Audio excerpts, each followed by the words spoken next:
the silent theater of the night sky, two fish swim forever through the stars, bound by an invisible thread of gold. We call them Pisces, but their story is anything but silent. This is not just the tale of a constellation. It is a myth born in chaos, sealed in water, and remembered by the stars themselves. Let me take you back, not centuries, but eternities, to the age when the gods were real, and the line between Earth and Olympus was drawn in mist and magic. It was a time of reckoning, a time when even immortals trembled. From the dark womb of Gaia, the Earth Mother, came a creature forged of vengeance, Typhon, a nightmare with the wingspan of a storm, his body twisted with serpents, his breath a furnace of death, eyes like molten lava, a voice that shattered mountains.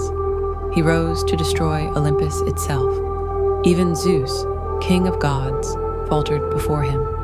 The mighty Olympians scattered, transforming into animals, diving into oceans, vanishing into winds. They who once ruled all existence now hid like frightened children. Among them were Aphrodite, goddess of love and unmatched beauty, and her son Eros, the winged archer of desire. Still a child, still wide-eyed with wonder. They had wandered too far from Olympus that day. No thunderbolts in hand, no warriors to shield them, just a mother and her child. As the earth cracked beneath Typhon's rage and the sky bled fire, Aphrodite did not wait for rescue. She did not plead, she did not fight, she acted.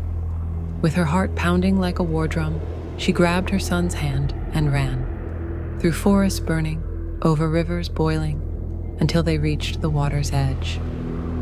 And there, with the monster closing in, she whispered one final prayer, and leapt.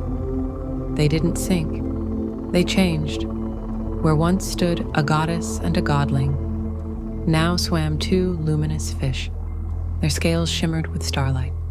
Their tails were tied by a single thread, golden, unbreakable, bound not by fear, but by love. Some say it was Poseidon, god of the sea, who answered Aphrodite's cry.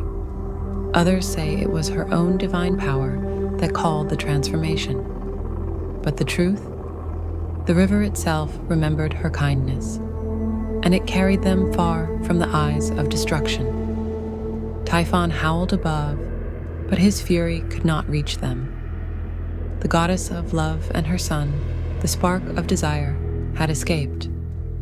They swam for hours, or days, or centuries, time lost in the current. And when the skies finally cleared, when Typhon had been struck down by Zeus and buried beneath Mount Etna, when the world was still again, they emerged. The gods were astonished, not just by their survival, but by the elegance of their escape, by the courage of a mother who dove into the unknown, by the instinct to transform, to surrender everything in order to protect what truly mattered. Zeus himself, in rare humility, honored them. He lifted their image into the sky, immortalizing their transformation not as an act of fear, but of sacred love. Two fish, forever tied together, swimming through the stars as one.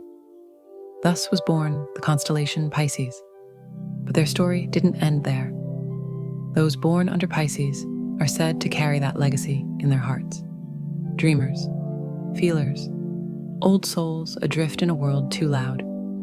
They move through life like water, gentle, intuitive, deep. They sense things others miss. They heal what others break. But don't mistake softness for weakness. Like the fish of the myth, Pisces knows when to disappear beneath the surface. They may not roar like lions or strike like scorpions, but when the moment demands it, they transform. They swim away from destruction, tethered only to what truly matters. Their strength lies in knowing what to let go of, and what to hold on to with every fiber of their soul.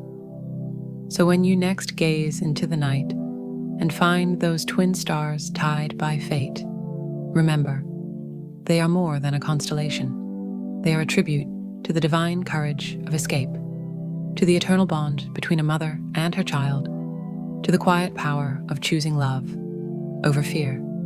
This is Pisces, the fish who swam from chaos into the stars, and there they remain forever. And the stars, they never forget